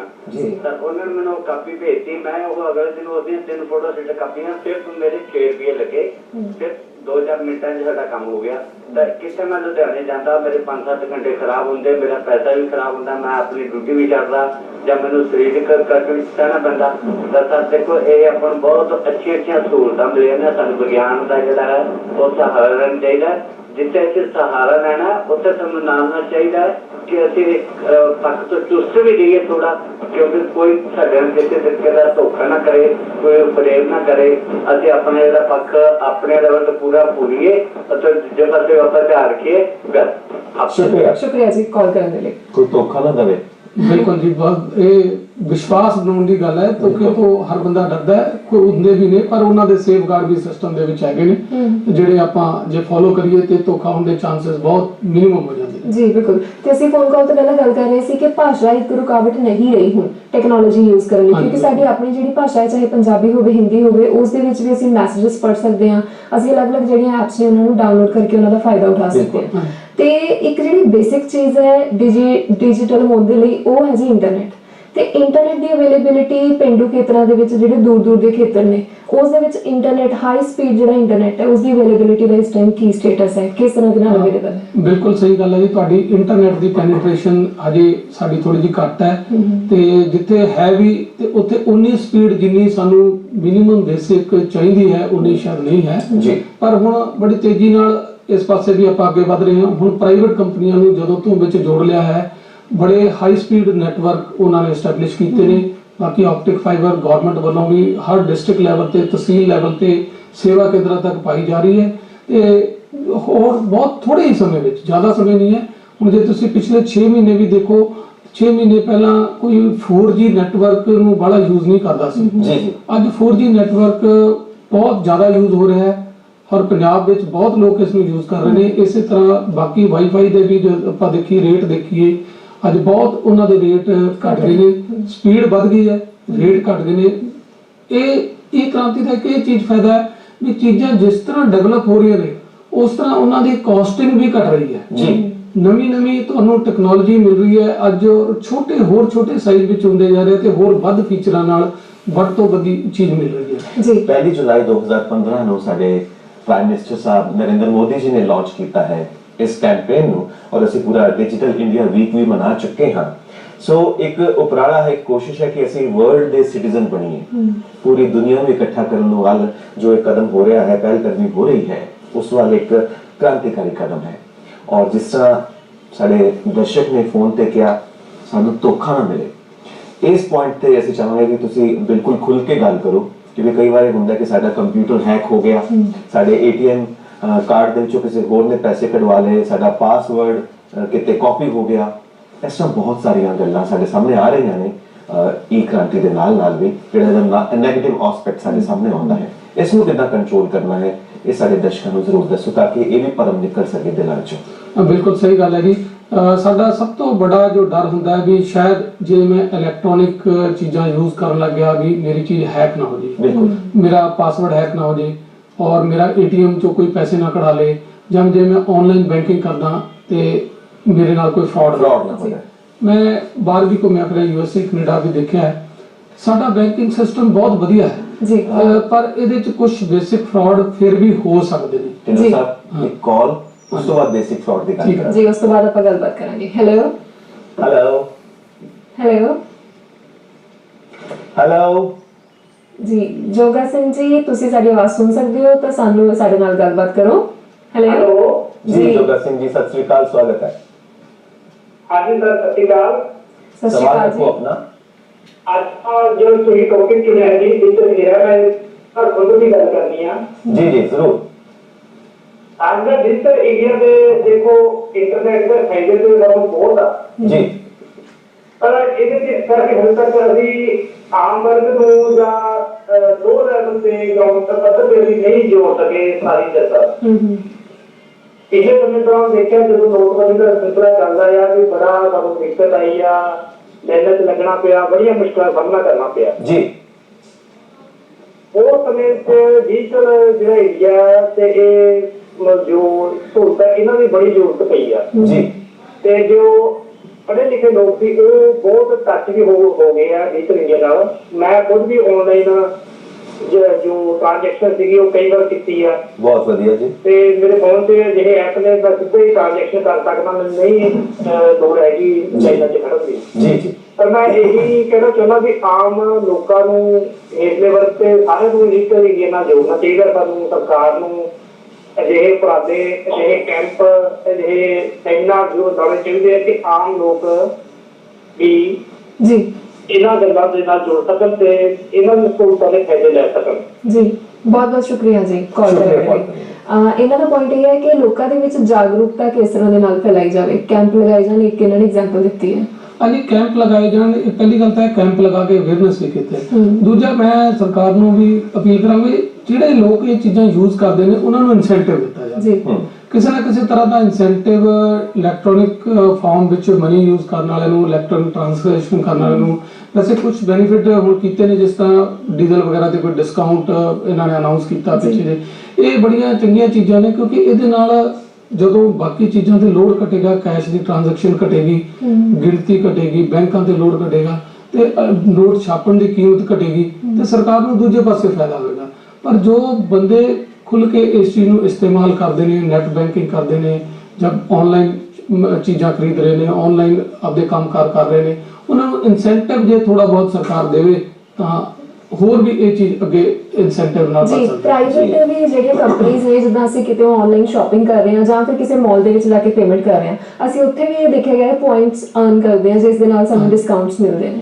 ਹਾਂਜੀ, ਆਪਾਂ ਬਹੁਤ ਸਾਰੀਆਂ ਕੰਪਨੀਆਂ ਨੇ ਆਪਦੇ ਪਲਾਨ ਰੱਖੇ ਨੇ। ਉਹਨਾਂ ਨੇ ਕੋ ਬ੍ਰਾਂਡਡ ਕਾਰਡ ਵੀ ਲਾਂਚ ਕੀਤੇ ਨੇ, ਜਿੱਦਾਂ ਇੰਡੀਅਨ ਆਇਲ ਦਾ ਕਾਰਡ ਹੈ ਜਾਂ ਹੋਰ ਸਕਾਈਪਰ ਦਾ ਕਾਰਡ ਹੈ, ਜਾਂ ਕਈ ਕੰਪਨੀਆਂ ਨੇ ਆਪਦੇ ਕੋ ਬ੍ਰਾਂਡਡ ਕਾਰਡ ਨੇ, ਉਹ ਤੁਹਾਨੂੰ ਪੁਆਇੰਟਸ ਦਿੰਦੇ ਨੇ। ਈਵਨ ਕਿ ਨਾਰਮਲ ਤੇ ਮੈਂ ਯੂਜ਼ ਕਰ ਰਿਹਾ ਜਿਸ ਤਰ੍ਹਾਂ PNB ਦਾ ਕਾਰਡ ਹੈ, ਜਿੰਨੀ ਵੀ ਤੁਸੀਂ ਉਸ ਤੇ ਪੇਮੈਂਟ ਕਰਦੇ ਹੋ, ਡਿਜੀਟਲ ਕਰਦੇ ਹੋ, ਉਹਦੇ ਤੇ ਤੁਹਾਨੂੰ ਪੁਆਇੰਟਸ ਮਿਲਦੇ ਆ ਤੇ ਉਹ ਪੁਆਇੰਟਸ ਤੁਸੀਂ ਰੀਡੀਮ ਕਰ ਸਕਦੇ ਹੋ, ਆਪਦਾ ਮੋਬਾਈਲ ਰੀਚਾਰਜ ਕਰਨ ਲਈ, ਡਿਸਚਾਰਜ ਕਰਨ ਲਈ, ਕਿਸੇ ਚੀਜ਼ ਨੂੰ ਵੀ ਉਹ ਪੁਆਇੰਟ ਯੂਜ਼ ਕਰ ਸਕਦੇ ਹੋ। ਅਟਰੈਕਸ਼ਨਸ ਦਿੱਤੀਆਂ ਉਹ ਅਟਰੈਕਸ਼ਨ ਨੇ ਤੇ ਉਹ ਬੜਾ ਸੌਖਾ ਤਰੀਕਾ ਹੈ। ਸੌਖਾ ਇੱਕ ਤੁਹਾਨੂੰ ਕੈਸ਼ ਬੈਨੀਫਿਟ ਮਿਲ ਜਾਂਦਾ ਹੈ ਉਸਦਾ। ਚਲੋ ਸਾਹਿਬ, ਇੱਕ ਫਿਲਮ ਮੇਕਿੰਗ ਦੇ ਵਿੱਚ ਟਰਮ ਆਉਂਦੀ ਹੈ ਕਲਿਫ ਹੈਂਗਿੰਗ। ਸਾਡਾ ਕਲਿਫ ਹੈਂਗਰ ਹੈ ਬੇਸਿਕ ਫਰਾਡ। ਸੋ ਉਹ ਸਸਪੈਂਸ ਦੂਰ ਕਰੋ, ਸਾਡੇ ਦਰਸ਼ਕਾਂ ਨੂੰ ਦੱਸੋ। ਬਿਲਕੁਲ ਜੀ, ਆਪਾਂ ਫਰਾਡ ਨੂੰ ਮੋਟੇ ਤੌਰ ਤੇ ਦੋ ਚੀਜ਼ਾਂ 'ਚ ਵੰਡ ਸਕਦੇ ਹਾਂ। ਇੱਕ ਤੇ ਹੈਗਾ ਇਲੈਕਟ੍ਰੋਨਿਕ ਫਰਾਡ, ਜਿਹੜਾ ਕੋਈ ਤੁਹਾਡਾ ਪਾਸਵਰਡ ਹੈਕ ਕਰਕੇ, ਤੁਹਾਡੀ ਸਾਈਟ ਹੈਕ ਕਰਕੇ ਜਾਂ ਉਸ ਤਰ੍ਹਾਂ ਨਾਲ ਕਰ ਸਕਦਾ ਜੀ ਜੀ। ਉਹਦੇ ਵਾਸਤੇ ਕਾਫੀ ਟੈਕਨੀਕਲ ਐਕਸਪਰਟਾਈਜ਼ ਦੀ ਲੋੜ ਹੈ ਤੇ ਜੇ ਤੁਸੀਂ ਕੇਅਰਫੁਲ ਹੋ ਉਹਦੇ ਵਿੱਚ ਚਾਂਸਸ ਬਹੁਤ ਘੱਟ ਨੇ। ਦੂਜਾ ਹੈਗਾ ਫਿਜ਼ੀਕਲ ਫਰਾਡ ਜੀ, ਜਿਹਦੇ 'ਚ ਆਪਣੇ ਜ਼ਿਆਦਾਤਰ ਬੰਦੇ ਉਸ 'ਚ ਫਸ ਜਾਂਦੇ ਨੇ, ਖਾਸ ਕਰ 올ਡ ਏਜ ਹੁੰਦੇ ਨੇ, ਬਜ਼ੁਰਗ ਹੁੰਦੇ ਨੇ ਜੀ। ਇਹ ਚੀਜ਼ ਜਿਸ ਤਰ੍ਹਾਂ ATM ਤੇ ਗਿਆ, ਉਹ ਤੁਸੀਂ ਕੋਈ ਪਹਿਲਾਂ ਹੀ ਬੰਦਾ ਖੜਾ ਹੁੰਦਾ ਜੀ, ਲਿਆਓ ਮੈਂ ਤੁਹਾਡੇ ਪੈਸੇ ਕਢਾ ਦਿੰਦਾ, ਜਾਂ ਬੈਂਕ 'ਚ ਗਿਓ, ਲਿਆਓ ਮੈਂ ਤੁਹਾਡੇ ਪੈਸੇ ਜਮ੍ਹਾਂ ਕਰਾ ਦਿੰਦਾ। ਇੱਥੇ ਮੋਡਸ ਆਪਰੈਂਡੀ ਬੜਾ ਸਿੰਪਲ ਹੁੰਦਾ ਹੈ ਵੀ ਉਹ ਤੁਹਾਨੂੰ ਇੱਕ ਵਾਰੀ ਕਰਦਾ ਹੈ ਵੀ ਟ੍ਰਾਂਜੈਕਸ਼ਨ ਫੇਲ ਹੋ ਗਈ ਜੀ, ਇਹ ਨਹੀਂ ਨਿਕਲੀ, ਔਰ ਜਦੋਂ ਕਿ ਉਹ ਟ੍ਰਾਂਜੈਕਸ਼ਨ ਫੇਲ ਨਹੀਂ ਹੋਈ ਹੁੰਦੀ, ਉਹ ਤੁਹਾਡੀ ਟ੍ਰਾਂਜੈਕਸ਼ਨ ਅਜੇ ਪ੍ਰੋਸੈਸ 'ਚ ਹੁੰਦੀ ਹੈ, ਉਸ ਤੋਂ ਪਹਿਲਾਂ ਹੀ ਉਹ ਤੁਹਾਨੂੰ ਕਾਰਡ ਵਾਪਸ ਫੜਾਉਂਦਾ ਹੈ ਤੇ ਫੜਾਉਣ ਵੇਲੇ ਤੁਹਾਨੂੰ ਕੋਈ ਦੂਸਰਾ ਕਾਰਡ ਫੜਾਉਂਦਾ। ਉਹਦੇ ਕੋਲ ਆਲਰੇਡੀ 2-3 ਕਾਰਡ ਹੁੰਦੇ ਨੇ ਤੇ ਤੁਸੀਂ ਬਿਨਾਂ ਕਿਸੇ ਧਿਆਨ ਤੋਂ ਕਾਰਡ ਲੈ ਜਾਂਦੇ ਹੋ, ਉਹ ਤੁਹਾਡਾ ਕਾਰਡ ਲੈ ਲੈਂਦਾ ਜੀ। ਔਰ ਇੱਥੇ ਕਈ ਬੰਦਿਆਂ ਤੋਂ ਬੇਸਿਕ ਮਿਸਟੇਕ ਹੁੰਦੀਆਂ ਨੇ। ਘਰ 'ਚ ਟੈਲੀਫੋਨ ਆਇਆ, ਤੁਹਾਡਾ ATM ਕਾਰਡ ਅਪਗ੍ਰੇਡ ਕਰਨਾ ਹੈ ਜੀ, ਤੁਸੀਂ ਕਾਰਡ ਦੀ ਡਿਟੇਲ ਦਿਓ। ਕੋਈ ਵੀ ਬੈਂਕ, ਕੋਈ ਵੀ ਫਾਈਨੈਂਸ਼ੀਅਲ ਇੰਸਟੀਟਿਊਸ਼ਨ ਕਦੇ ਵੀ ਇਹ ਚੀਜ਼ਾਂ ਨਹੀਂ ਪੁੱਛਦਾ। ਕਦੇ ਵੀ ਜਿਹੜਾ ਪਾਸਵਰਡ ਹੈ, ਪਿਨ ਨੰਬਰ ਹੈ ATM ਦਾ, ਤੁਸੀਂ ਆਪਦੇ ਕਾਰਡ ਦੇ ਉੱਪਰ ਲਿਖ ਕੇ ਨਾ ਰੱਖੋ, ਤੁਸੀਂ ਉਹ ਯਾਦ ਰੱਖਣ ਵਾਲਾ ਰੱਖੋ ਤੇ ਉਹਨੂੰ ਕੰਟੀਨਿਊਸਲੀ ਚੇਂਜ ਕਰਦੇ ਰਹੋ। ਇਹ ਚੀਜ਼ਾਂ ਨੇ ਜਦੋਂ ਕਾਰਡ ਗੁੰਮ ਹੋ ਜਾਂਦਾ ਹੈ, ਇਮੀਡੀਏਟਲੀ ਜਿਹੜੇ ਨੇ ਟੋਲ ਫ੍ਰੀ ਨੰਬਰ ਨੇ ਉਸ ਤੇ ਕਾਰਡ ਬਲੌਕ ਕਰਾਓ ਤਾਂ ਕਿ ਉਸ ਤੇ ਕੋਈ ਫਰਾਡ ਨਾ ਹੋ ਸਕੇ। ਪਰ ਕਈ ਫਿਜ਼ੀਕਲੀ ਕਾਰਡ ਚੋਰੀ ਹੋਣ ਤੋਂ ਬਾਅਦ ਵੀ ਸਾਡੇ ਕੋਲ ਟਾਈਮ ਹੁੰਦਾ ਹੈ ਤੇ ਨਾਲ ਅੱਜਕੱਲ ਤੇ ਕੰਪਲਸਰੀ ਕਰਤੀ ਹੈ ਕਿ ਤੁਹਾਨੂੰ SMS ਆਏਗਾ। ਜੇ ਤੁਹਾਡੇ ਅਕਾਊਂਟ 'ਚੋਂ ਕੋਈ ਟ੍ਰਾਂਜੈਕਸ਼ਨ ਹੁੰਦੀ ਹੈ, ਤੁਹਾਨੂੰ SMS ਆਏਗੀ ਤੇ ਤੁਸੀਂ ਉਹ SMS ਖਿਆਲ ਰੱਖੋ ਕਿ ਤੁਹਾਡੇ ਅਕਾਊਂਟ 'ਚੋਂ ਕੀ ਟ੍ਰਾਂਜੈਕਸ਼ਨ ਹੋ ਰਹੀ ਹੈ। ਲਗਾਤਾਰ ਕੋਈ ਟ੍ਰਾਂਜੈਕਸ਼ਨ ਹੋ ਰਹੀ ਹੈ ਤਾਂ ਇਮੀਡੀਏਟਲੀ ਕਾਰਡ ਨੂੰ ਬਲੌਕ ਕਰੋ। ਆਪਦੇ ਕਾਰਡ ਜੋ ਵੀ ਪਾਸਵਰਡ ਨੇ ਉਹਨਾਂ ਨੂੰ ਸਿਕਿਉਰ ਰੱਖੋ। ਦੂਸਰਾ ਜਿਹੜਾ ਆਨਲਾਈਨ ਫਰਾਡ ਹੁੰਦਾ ਹੈ, ਇਲੈਕਟ੍ਰੋਨਿਕ ਤਰੀਕੇ ਨਾਲ ਹੈ, ਉਹਦੇ ਨੇ ਹਮੇਸ਼ਾ ਜਦੋਂ ਤੁਸੀਂ ਪੇਮੈਂਟ ਕਰਦੇ ਹੋ ਆਨਲਾਈਨ ਇੱਕ ਚੀਜ਼ ਦਾ ਖਿਆਲ ਰੱਖੋ ਵੀ ਉਹ ਸਾਈਟ ਜੈਨੂਇਨ ਹੋਵੇ, HTTPS ਜ਼ਰੂਰ ਹੋਣਾ ਚਾਹੀਦਾ ਉਸ ਸਾਈਟ ਦੇ ਪਿੱਛੇ। ਬੈਂਕਿੰਗ ਸਾਈਟ ਨੇ ਜਿੱਥੇ ਪੇਮੈਂਟ ਕਰ ਰਹੇ ਹੋ, ਦੈਟ ਮੀਨਸ ਕਿ ਸਿਕਿਉਰ ਸਾਈਟ ਹੈ ਉਹ ਜੀ, ਇਨਕ੍ਰਿਪਟਡ ਹੈ, ਡਾਟਾ ਉੱਥੇ ਸਿਕਿਉਰ ਹੈ ਤੁਹਾਡਾ। ਕਈ ਵਾਰੀ ਤੁਹਾਨੂੰ ਕੋਈ ਲਿੰਕ ਆਉਂਦਾ ਹੈ, SBI ਦਾ ਲਿੰਕ ਆ ਗਿਆ, ICICI ਦਾ ਲਿੰਕ ਆ ਗਿਆ, ਤੁਸੀਂ ਉਸ ਲਿੰਕ ਤੇ ਕਲਿੱਕ ਕਰਦੇ ਹੋ, ਉਹ ਸਾਈਟ ਦੇਖਣ 'ਚ ਉਹਨਾਂ ਵਰਗੀ ਲੱਗਦੀ ਹੈ ਜੀ, ਪਰ ਉਹ ਸਾਈਟ ਉਹ ਹੁੰਦੀ ਨਹੀਂ। ਜੇ ਤੁਸੀਂ ਉਹਦਾ ਸਾਈਟ ਦਾ ਐਡਰੈਸ ਪੜੋ ਉਹ ਕੋਈ ਹੋਰ ਹੁੰਦਾ ਹੈ ਤੇ ਉਹ ਦੇਖੋ ਜੀ ਸਿਕਿਉਰ ਸਾਈਟ ਨਹੀਂ ਹੈ, ਉੱਥੇ ਕੋਈ ਵੀ ਕਾਰਡ ਦੀ ਡਿਟੇਲ ਨਾ ਪਾਓ, ਉਹ ਇੱਕ ਹੈਕਿੰਗ ਸਾਈਟ ਹੈ ਜੀ। ਉਸ ਤੋਂ ਬਚੋ। ਕੋਈ ਵੀ ਆਪਦਾ ਪਾਸਵਰਡ ਆਨਲਾਈਨ ਨਾ ਦੱਸੋ, ਨਾ ਸੇਵ ਕਰੋ ਔਰ ਪੇਮੈਂਟ ਹਮੇਸ਼ਾ OTP ਮੋਡ 'ਚ ਕਰੋ। OTP means one time password ਤੁਹਾਡੇ ਮੋਬਾਈਲ ਤੇ ਆਏਗਾ ਜੀ, ਤੁਸੀਂ ਅਗਲੀ ਟ੍ਰਾਂਜੈਕਸ਼ਨ 'ਚ ਉਹ ਪਾਸਵਰਡ ਪਾਉਣਾ ਤੇ ਤਾਂ ਹੀ ਤੁਹਾਡੀ ਟ੍ਰਾਂਜੈਕਸ਼ਨ ਪ੍ਰੋਸੈਸ ਹੋਏਗੀ। ਜੀ। ਇਹ ਕੁਝ ਬੇਸਿਕ ਚੀਜ਼ਾਂ ਨੇ ਜਿਨ੍ਹਾਂ 'ਚ ਆਪਾਂ ਇਹਨਾਂ ਦੀਆਂ ਚੀਜ਼ਾਂ ਤੋਂ ਬਚ ਸਕਦੇ ਜੀ, ਹੋਰ ਵੀ ਆਪਾਂ ਜਿਹੜੀਆਂ ਸਾਵਧਾਨੀਆਂ ਨੇ ਉਹਨਾਂ ਬਾਰੇ ਆਪਾਂ ਗੱਲ ਕਰਾਂਗੇ। ਫਿਲਹਾਲ ਇੱਕ ਦਰਸ਼ਕ ਨੇ ਜਿਹਨਾਂ ਦੇ ਨਾਲ ਆਪਾਂ ਗੱਲ ਕਰਨੀ ਹੈ। ਹੈਲੋ ਹੈਲੋ, ਹੈਲੋ, ਸਤਿ ਸ਼੍ਰੀ ਅਕਾਲ ਮੈਡਮ। ਸਤਿ ਸ਼੍ਰੀ ਅਕਾਲ ਜੀ। ਮੈਂ ਪੰਜਾਬ ਤੋਂ ਬੋਲ ਰਹੀ ਹਾਂ, ਇੰਦਰਜੀਤ ਸਿੰਘ। ਜੀ, ਸਵਾਗਤ ਹੈ ਜੀ। ਮਤਲਬ ਜਿਹੜਾ ਪ੍ਰੋਗਰਾਮ ਬਣਾ ਰਹੇ ਡਿਜੀਟਲ ਇੰਡੀਆ ਬਹੁਤ ਵਧੀਆ ਜੀ, ਖਾਸ ਕਰਕੇ ਹੈਂਡੀਕੈਪ ਲੋਕਾਂ ਨੂੰ ਤਾਂ ਜਿਹੜਾ ਸਾਡਾ ਸਿਸਟਮ ਹੀ ਹੈਂਡੀਕੈਪ ਹੋ ਚੁੱਕਿਆ ਹੈ ਉਹਨਾਂ ਲਈ ਤਾਂ ਬਹੁਤ ਵਧੀਆ ਹੈ। ਪਰ ਪੂਰਾ ਪ੍ਰੋਬਲਮ ਇਹ ਆ ਜਾਂਦੀ ਹੈ ਜਦੋਂ ਮੇਨਟੇਨ ਹੀ ਨਹੀਂ ਕਰਦੇ ਮਹਿਕਮੇ ਸਾਡੇ। ਉਹ ਪਿੱਛੇ ਜੇ ਮੈਂ ਇਹਨਾਂ ਨੂੰ ਪੇਮੈਂਟ ਕਰੀ ਹੈ ਜੀ ਪੰਪ ਦੀ, ਉਹ ਹਜੇ ਤੱਕ 3 ਮਹੀਨੇ ਹੋ ਗਏ ਪੇਮੈਂਟ ਨਹੀਂ ਪਹੁੰਚੀ ਕਿਤੇ ਜੀ, ਨਾ ਉਹਦੀ ਵੀ ਕੋਈ ਸੁਣਵਾਈ ਹੋ ਰਹੀ ਹੈ ਜੀ। ਨੰਬਰ 2, ਹੈਂਡੀਕੈਪ ਨੂੰ ਜਿੰਨੀਆਂ ਵੀ ਸਹੂਲਤਾਂ ਮਿਲਦੀਆਂ ਨੇ ਉਹ ਵੈਸੇ ਤੇ ਕਿਤੇ ਆਨਲਾਈਨ ਉਹ ਕਹਿ ਦਿੰਦੇ ਆ, ਪ੍ਰੈਕਟੀਕਲ ਕੁਝ ਨਹੀਂ ਹੁੰਦਾ ਜੀ, ਜਿਵੇਂ ਰੋਡ ਟੈਕਸ ਮਾਫ ਹੈ ਜੀ, ਰੋਡ ਟੈਕਸ ਮਾਫ ਹੈ, ਸਕੂਲ ਟੈਕਸ ਮਾਫ ਹੈ ਹੈਂਡੀਕੈਪ ਨੂੰ, ਤੇ ਉਹ ਸਾਰਾ ਕੁਝ ਅਸੀਂ ਕਰਾਇਆ ਹੋਇਆ ਜੀ। ਮੈਂ ਗੋਲਡ ਮੈਡਲਿਸਟ ਇੱਕ ਲੱਗਾ ਇੰਡੀਆ ਦਾ ਜੀ, ਤੇ ਸਾਰਾ ਕੁਝ ਕੰਪੀਟੀਸ਼ਨ ਲਾ ਕਰਕੇ ਅਸੀਂ ਜਿੱਤਿਆ ਹੈ। ਲੇਕਿਨ ਜਿਹੜੇ ਹੁਣ ਖਾਸ ਕਰਕੇ ਹੁਣ ਕੁੜੀਆਂ ਦੀ ਗੱਲ ਹੀ ਲੈ ਲਓ, ਦੋਨੇ ਕੁੜੀਆਂ ਬੱਚੇ ਹੈਂਡੀਕੈਪ ਨੇ, ਉਹਨਾਂ ਲਈ ਕੋਈ ਸਹੂਲਤ ਨਹੀਂ ਹੈ ਜੀ। ਜੇ ਸਾਰਾ ਸਿਸਟਮ ਹੀ ਸਾਡਾ ਆਨਲਾਈਨ ਹੋ ਜਾਏ, ਸਹੀ ਮੈਨੇਜ ਹੋ ਜਾਏ ਤਾਂ ਮੇਰਾ ਖਿਆਲ ਸਵਰਗ ਬਣ ਜਾਏ ਜੀ। ਹੈਂਡੀਕੈਪ ਨਹੀਂ ਹੁੰਦਾ ਅਸੀਂ। Thank you. ਸ਼ੁਕਰੀਆ ਫੋਨ ਕਰਨ ਲਈ। ਢਿੱਲੋਂ ਸਾਹਿਬ, ਇਹ ਤੇ ਬਹੁਤ ਵੱਡਾ ਚੈਲੰਜ ਹੈ, ਏਡੀ ਵੱਡੀ ਚੁਣੌਤੀ। ਨਹੀਂ, ਬਿਲਕੁਲ ਸਹੀ ਹੈ ਜੀ। ਇਹਨਾਂ ਦੀ ਗੱਲ ਨਾਲ ਮੈਂ ਪੂਰੀ ਤਰ੍ਹਾਂ ਸਹਿਮਤ ਹਾਂ ਕਿ ਕੁਝ ਬੰਦੇ ਸਿਸਟਮ ਨੂੰ ਵਿੱਚ ਐਡਵਾਂਟੇਜ ਲੈ ਜਾਂਦੇ ਨੇ ਤੇ ਜੈਨੂਇਨ ਬੰਦੇ ਰਹਿ ਜਾਂਦੇ ਨੇ। ਇਸੇ ਕਰਕੇ ਡਿਜੀਟਲਾਈਜੇਸ਼ਨ, ਕੰਪਿਊਟਰਾਈਜੇਸ਼ਨ ਤੇ ਇਹ ਡਿਜੀਟਲ ਇੰਡੀਆ ਜ਼ਰੂਰੀ ਹੈ ਤਾਂ ਕਿ ਉਹ ਬੰਦੇ ਦੀ ਇੱਕ UID ਬਣ ਜਾਂਦੀ ਹੈ ਜੀ, UID ਬਣ ਜਾਂਦੀ ਹੈ। ਜਿਸ ਤਰ੍ਹਾਂ ਦੇਖੋ ਹੁਣ ਮੋਬਾਈਲ ਕੰਪਨੀਆਂ ਨੇ ਯੂਜ਼ ਕੀਤਾ ਹੈ ਜੀ। ਅੱਜ ਤੁਹਾਡੇ ਤੋਂ ਕੋਈ ਫਾਰਮ ਨਹੀਂ ਭਰਾਉਂਦੇ, ਕੋਈ ਫੋਟੋ ਨਹੀਂ ਲੈਂਦੇ, ਉਹ ਤੁਹਾਡਾ ਸਿਰਫ ਅੰਗੂਠਾ ਲਾਉਂਦੇ ਤੇ ਤੁਹਾਡੀ ID ਆ ਜਾਂਦੀ ਹੈ ਤੇ ਤੁਹਾਨੂੰ SIM ਕਾਰਡ ਇਸ਼ੂ ਕਰ ਦਿੰਦੇ ਤੇ ਨਾਲ ਦੀ ਨਾਲ ਐਕਟੀਵੇਟ ਵੀ ਹੋ ਜਾਂਦਾ। ਜੇ ਇਹੀ ਸਿਸਟਮ ਆਪਾਂ ਸਾਰੇ ਚੀਜ਼ਾਂ ਤੇ ਲਾਈਏ, ਮੰਨ ਲਓ ਟੋਲ ਪੋਸਟ ਹੈ ਜਿੱਥੇ ਇਹਨਾਂ ਨੂੰ ਪ੍ਰੋਬਲਮ ਆਉਂਦੀ ਹੈ, ਜੇ ਉਹ ਥੰਬ ਇੰਪ੍ਰੈਸ਼ਨ ਨਾਲ ਜਾਂ ਉਸ UID ਨਾਲ, ਜਿਸ ਤਰ੍ਹਾਂ ਆਧਾਰ ਕਾਰਡ ਹੈ, ਡਾਇਰੈਕਟ ਆਇਡੈਂਟੀਫਿਕੇਸ਼ਨ ਹਰ ਜਗ੍ਹਾ ਹੋਵੇ ਔਰ ਉਹ ਰਿਕਾਰਡ 'ਚ ਆਲਰੇਡੀ ਚੜਿਆ ਹੋਵੇ ਵੀ ਇਹ ਬੱਚਾ ਜਾਂ ਇਹ ਪਰਸਨ ਹੈਂਡੀਕੈਪਟ ਹੈ, ਇਹਨੂੰ ਆ ਸਹੂਲਤਾਂ ਆਥੋਰਾਈਜ਼ ਨੇ, ਤੇ ਇਹ ਕੰਮ ਬੜਾ ਸੌਖਾ ਹੋ ਸਕਦਾ ਹੈ। ਪਰ ਕਈ ਵਾਰੀ ਲੋਕਲ ਲੈਵਲ ਤੇ ਜਦੋਂ ਆਉਂਦੀਆਂ, ਜਿਸ ਤਰ੍ਹਾਂ ਟੋਲ ਪੋਸਟਾਂ ਆਪਾਂ ਨੂੰ ਪਤਾ ਵੀ ਬਹੁਤ ਸਾਰੀਆਂ ਪ੍ਰਾਈਵੇਟ ਨੇ, ਤੇ ਉਹ ਜਿਹੜੇ ਉਹਨਾਂ ਦੇ ਕਰਿੰਦੇ ਨੇ ਉਹ ਜਾਣ ਕੇ ਆਪਦਾ ਰੈਵਨਿਊ ਵਧਾਉਣ ਲਈ ਕਈ ਵਾਰੀ ਡਿਜੀਟਲ ਪੇਮੈਂਟ ਲੈਣ ਤੋਂ ਵੀ ਮਨਾ ਕਰਦੇ ਨੇ। ਆਥੋਰਾਈਜ਼ ਬੰਦਿਆਂ ਨੂੰ ਵੀ ਉਹ ਨਹੀਂ ਜੀ ਇਹ ਵੈਲਿਡ ਨਹੀਂ ਹੈ, ਇਹ ਚੀਜ਼ਾਂ ਕੱਢ ਕੇ ਉਹਨਾਂ ਨੂੰ ਹਰਾਸ ਕੀਤਾ ਜਾਂਦਾ ਹੈ। ਇਹ ਚੀਜ਼ਾਂ ਬਾਰੇ ਆਪਾਂ ਨੂੰ ਜਾਗਰੂਕ ਹੋਣਾ ਪਏਗਾ। ਦੇਖੋ ਜੀ, ਸਰਕਾਰ ਤਾਂ ਸਿਰਫ ਇੱਕ ਟ੍ਰੈਫਿਕ ਦਾ ਸਿਗਨਲ ਲਾ ਸਕਦੀ ਹੈ, ਉੱਤੇ ਖੜਨਾ ਆਪਣੀ ਜ਼ਿੰਮੇਵਾਰੀ ਹੈ। ਪਰ ਜੇ ਆਪਾਂ ਖੜੀਏ ਉਦੋਂ ਜਦੋਂ ਪੁਲਿਸ ਵਾਲਾ ਖੜਾ ਹੋਵੇ ਫਿਰ ਕਸੂਰ ਸਾਡੇ 'ਚ ਵੀ ਆ ਜਾਂਦਾ ਹੈ। ਹਾਂ, ਇਸ ਕਰਕੇ ਇੱਕ ਪੋਰਟਲ ਵੀ ਹੈ, PG ਪਬਲਿਕ ਗ੍ਰੀਵੈਂਸਸ ਪੋਰਟਲ ਹੈ। ਮੈਂ ਸਾਰੇ ਦਰਸ਼ਕਾਂ ਨੂੰ ਇਹ ਬੇਨਤੀ ਕਰੂੰਗਾ, ਜਦੋਂ ਵੀ ਕਿਤੇ ਪ੍ਰੋਬਲਮ ਹੁੰਦੀ ਹੈ ਕਿਸੇ ਮਹਿਕਮੇ ਦੀ ਜਿੱਥੋਂ ਬਾਰ-ਬਾਰ ਸੁਣਵਾਈ ਹੁੰਦੀ, pggov.in ਤੇ ਪਬਲਿਕ ਗ੍ਰੀਵੈਂਸਸ ਪੋਰਟਲ ਹੈ, ਉਸ ਤੇ ਕੰਪਲੇਂਟ ਪਾਓ। ਨਾਲ ਦੀ ਨਾਲ ਤੁਹਾਨੂੰ ਉੱਥੇ ਮਿਨਿਸਟਰੀ ਤੁਸੀਂ ਸਿਲੈਕਟ ਕਰਨੀ ਹੁੰਦੀ ਹੈ, ਕਿਹੜੀ ਮਿਨਿਸਟਰੀ ਨਾਲ ਮੈਟਰ ਰਿਲੇਟਡ ਹੈ, ਸੈਂਟਰ ਹੈ, ਸਟੇਟ ਹੈ, ਉਸ ਤੇ ਪਾਓ ਤੇ ਬਹੁਤ ਵਧੀਆ ਐਕਸ਼ਨ ਹੁੰਦਾ ਹੈ। ਇੱਕ ਟਾਈਮ ਬਾਉਂਡ ਤਰੀਕੇ ਜੋ ਸਾਰੀ ਤੁਹਾਨੂੰ ਮੇਲ ਆਉਂਦੀ ਰਹਿੰਦੀ ਹੈ, ਇੱਕ ਨੰਬਰ ਜਨਰੇਟ ਹੋ ਜਾਂਦਾ ਹੈ ਤੇ ਫਾਈਨਲੀ ਮਹੀਨੇ 1.5 ਮਹੀਨੇ 'ਚ ਉਹ ਸਾਰੀ ਘੁੰਮ ਕੇ ਹਰ ਡਿਪਾਰਟਮੈਂਟ ਤੋਂ, ਉੱਥੋਂ ਗਵਰਨਮੈਂਟ ਆਫ ਇੰਡੀਆ ਤੋਂ ਡਿਪਾਰਟਮੈਂਟ ਤੱਕ, ਲੋਕਲ ਲੈਵਲ ਤੱਕ ਉਹ ਤੁਹਾਡੇ ਕੋਲੇ ਫੀਡਬੈਕ ਆਉਂਦਾ ਹੈ। ਜੀ, ਕਿਹੜੀ ਵੈਬਸਾਈਟ ਤੁਸੀਂ ਦੱਸੀ ਇੱਕ ਵਾਰੀ ਰਿਪੀਟ ਕਰੋ? pggov.in ਹੈ ਜੀ। ਇਹ ਸਾਈਟ ਹੈ ਜੇ ਤੁਸੀਂ ਦਿਖਾ ਸਕਦੇ ਹੋ, ਇਸ ਤੇ ਉੱਥੇ ਡਿਸਪਲੇ ਕਰਕੇ ਜੇ ਦਿਖਾ ਸਕਦੇ ਹੋ। ਤੇ ਇਹ ਸਾਈਟ ਤੇ ਤੁਸੀਂ ਆਪਦਾ ਗ੍ਰੀਵੈਂਸਸ ਕੋਈ ਵੀ ਹੈ ਕਿਸੇ ਮਹਿਕਮੇ ਰਿਲੇਟਡ ਹੈ ਐਡਜਸਟ ਕਰ ਸਕਦੇ ਹੋ, ਪਾ ਸਕਦੇ ਹੋ ਤੇ ਬੜੀ ਫਾਸਟ ਤਰੀਕੇ ਨਾਲ ਇਹ ਜੀ ਜੀ ਜੀ ਢਿੱਲੋਂ ਸਾਹਿਬ, ਇੱਕ ਚੀਜ਼ ਥਿਊਰੀ ਦੇ ਵਿੱਚ ਬਹੁਤ ਵਧੀਆ ਲੱਗਦੀ ਹੈ ਕਿ ਪੂਰੇ ਦੇਸ਼ ਦੇ ਹਾਲਾਤ, ਪੂਰੇ ਦੇਸ਼ ਦੇ ਵੱਖ-ਵੱਖ ਥਾਵਾਂ ਦੀਆਂ ਜੋ ਸਿਚੁਏਸ਼ਨਸ ਨੇ ਉਹ ਅਸੀਂ ਆਪਣੀ ਸਰਕਾਰ ਤੱਕ ਪਹੁੰਚਾਉਂਦੇ ਹਾਂ। ਤੇ ਪਿੰਡਾਂ ਦਾ ਸਾਡਾ ਦੇਸ਼ ਹੈ, ਛੋਟੇ ਕਿਸਾਨ ਵੀ ਨੇ, ਵੱਡੇ ਕਿਸਾਨ ਵੀ ਨੇ, ਇੰਡਸਟਰੀ ਵਿੱਚ ਵੀ ਛੋਟੇ ਇੰਡਸਟਰੀ ਵਾਲੇ ਵੀ ਨੇ, ਵੱਡੀ ਇੰਡਸਟਰੀ ਵਾਲੇ ਵੀ ਨੇ, ਔਰ ਕਈ ਐਗਰੋ ਬੇਸਡ ਇੰਡਸਟਰੀਜ਼ ਨੇ ਸਾਡੀਆਂ।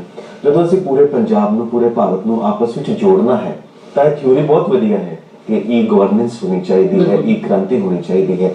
ਪ੍ਰੈਕਟੀਕਲੀ ਜਿਸਨੇ ਸਾਨੂੰ ਨਤੀਜੇ ਦੇਣੇ ਨੇ, ਜਿਸ ਤਰ੍ਹਾਂ ਸਾਡੇ ਕੋਲ ਕੁਝ ਕੰਪਲੇਂਟਸ ਵੀ ਆਈਆਂ ਨੇ ਕਿ ਇਸ ਤਰ੍ਹਾਂ ਦੀਆਂ ਚੁਣੌਤੀਆਂ ਦਾ ਸਾਹਮਣਾ ਕਰਨਾ ਪੈਂਦਾ ਹੈ, ਪ੍ਰੈਕਟੀਕਲੀ ਅਸੀਂ ਕਿੱਥੇ ਖੜੇ ਹਾਂ, ਕੀ ਸਟੇਟਸ ਹੈ?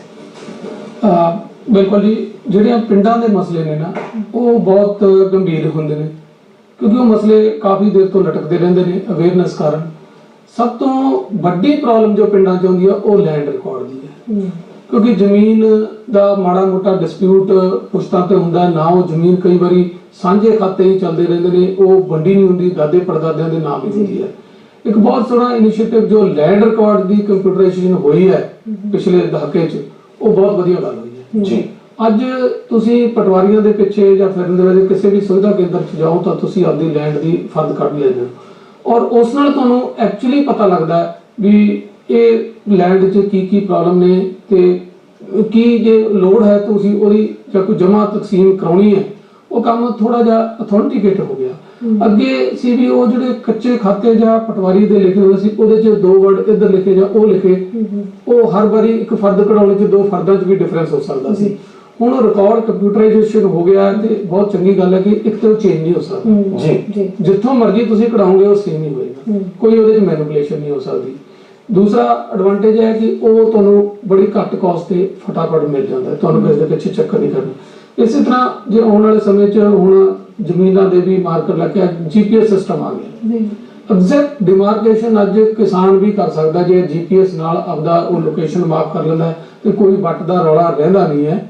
ਠੀਕ ਹੈ, ਥੋੜੀ ਐਕੂਰੇਸੀ ਘੱਟ ਰਹੇਗੀ, ਪਰ ਆਉਣ ਵਾਲੇ ਸਮੇਂ 'ਚ ਆਪਾਂ ਸਰਕਾਰੀ ਮੈਥਡ ਨਾਲ ਦੇਖੀਏ, ਆਪਾਂ ਸਰਕਾਰੀ GPS ਨਾਲ, ਕਿਉਂਕਿ ਉਹਦੀ ਐਕੂਰੇਸੀ ਰੈਜ਼ੋਲੂਸ਼ਨ ਬਹੁਤ ਵਧੀਆ ਹੁੰਦਾ ਹੈ, 1 ਮੀਟਰ ਬਾਈ 1 ਮੀਟਰ ਤੱਕ ਵੀ ਅਸੀਂ ਉਸ ਨੂੰ ਆਇਡੈਂਟੀਫਾਈ ਕਰ ਸਕਦੇ ਹਾਂ।